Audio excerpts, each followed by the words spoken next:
Hello everyone, this is going to be, I'm going to combine the wrap-up and TBR videos because I'm late and don't feel like doing two videos, so we're doing it in one. Also, my TBRs are always really quick.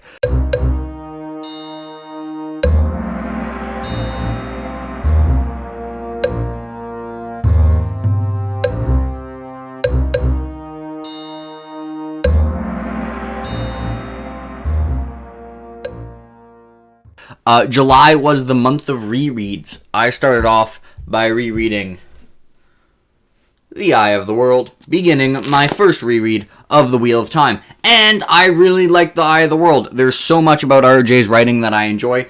I really like the way he sets a scene. I don't find myself skimming them because it's like his descriptions of a scene include what the character is thinking about it. I really like the way he writes internal conflict between characters. And also it's just like a cozy read. I got to see some of my favorites. It's kind of funny considering the last, I read A Memory of Light, so I'm going from like the A Memory of Light version to all the characters to this version. This is like a weaker half Wheel of Time book for me because most of the characters are just a less interesting version of their future self, but still love this book. Love the writing style, love the world building, love the setup, love Moraine, good stuff. Got an 8.5 out of 10. After The Eye of the World, I went on to Golden Sun and Morning Star, and I do have a video review of Red Rising if you want more of what I thought, but both of these I like quite a bit more than Red Rising. I liked each book more than the last. Golden Sun, especially the second half, I really liked. The first half was a little bit twist heavy, where sometimes I kind of thought like, okay, Pierce Brown, let the situation breathe a little bit, where he kind of like, he switches the situation and then again and again and again. But then the second last chapter was easily my favorite chapter of this book. Had some really fantastic emotional stuff. He kind of like, his relationships, they're not the most complicated ever, but the emotional connection people have feel real. This book also introduces Ragnar, who's just the best. And then Morning Star, halfway through, was on path to be easily my favorite book in the trilogy. It could have been a 9 out of 10. And the second half was still good, but it had a few things that dropped it down for me. So this was... Some books are disappointing because I think they're bad. This was a really good book, and it's my favorite in the trilogy. 8.3 out of 10. But it could have been so much better. Had some weird decisions. Whatever. It's like that sometimes. And then I actually, at this point, I've been reading on audio. I've been rereading Changes for the last, couple months. I do audio really, really slowly. I basically don't do audio. I'm only doing audio for this because this is my 11th time reading the book. But guess what? It's still absolutely brilliant. Changes is one of my favorite books of all time. It is my favorite books in the Dresden Files. My one-sentence review of Changes is out of 10, just loud screaming out of 10. Absolutely insane book. Amazing relationship stuff. Yeah, it's going to be hard to top for Dresden. But yeah, and guess what? The rereads continued. And I actually lied when I said I finished Changes there, because before Changes was The Great Hunt by Robert Jordan, which is just even better than Eye of the World. I feel like doing the meme where you guys know from The Joker, where he's on the talk show, and one guy's like, wait, so you think Rand is a great character who's really interesting to follow, even in book 2? And then the Joker goes, I do. And I'm tired of pretending it's not. Yeah, I really like Rand in book 2. The pacing of this book is also, it's probably maybe the best paced Wheel of Time book, where even all the chapters not following a main character are all so interesting chapter by chapter. It has some of my favorite chapters in the series coming down the stretch. I think, what's it called? It's What Could Have Been or something. One sec. Chapter 37, What Might Be, or Flicker Flicker, for those who know what I'm talking about. Anyway, The Great Hunt kept my previous score of, I think, 9.2 out of 10. Oh, 9.3 out of 10. Anyway, and I actually have a problem because the last book I read of July was also a reread. I got caught in the Dresden reread. I don't have a good excuse for this. I reread Skin Game again, which is book 15 of the Dresden Files. Basically, I was going to just reread Peace Talks and Battleground, because those are ones I've reread a lot less, so I wanted to reread those in the future at some point. But then I was like, well, I could also read Skin Game, because Skin Game is amazing. And that way I can, read what's directly before Peace Talks and Battleground. I don't actually have a good defense for rereading Skin Game. I'm sorry, I let you down. I almost reread Cold Days as well.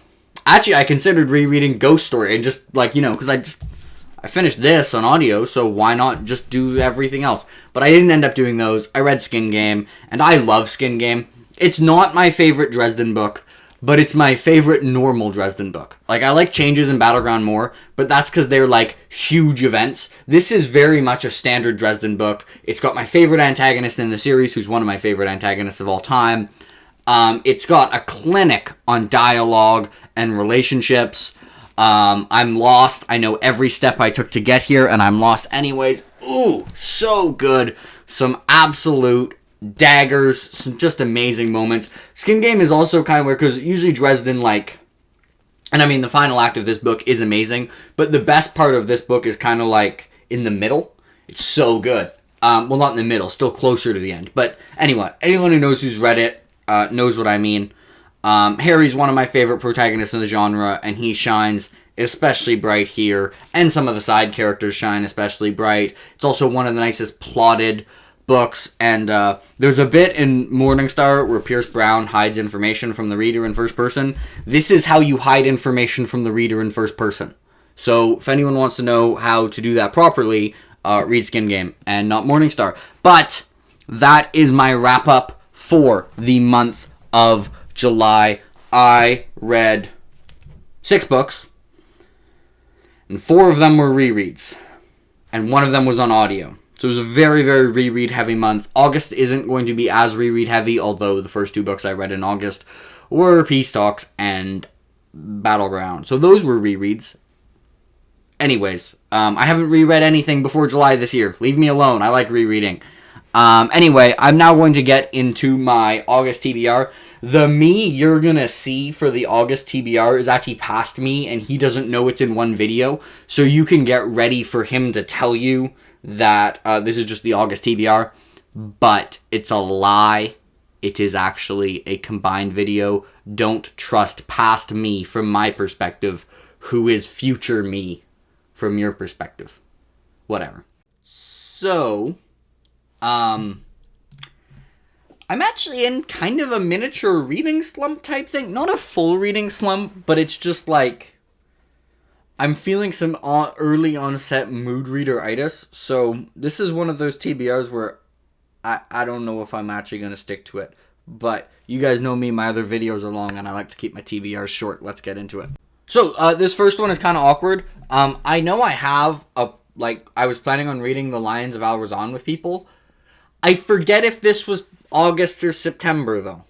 So, I might be reading this in August.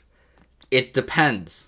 I forget when the read-along was. But either way, for whenever I'm reading it, I'm sure it's going to be great, because I've only read one other Guy Gavriel Kay book, and that was awesome too. A lot of people have told me this is their favorite work from Guy Gavriel Kay. Good stuff. I can very much guarantee this book I'm really excited for, so we'll read, because I'm in the mood to read it. Empire of Silence by Christopher Rocchio. I am very, very, very much excited for this series. All the people who agree with me on books seem to absolutely love it. Say it's got great writing, great world building, some very crazy shit happening, great characters, gonna be fantastic. Let's go.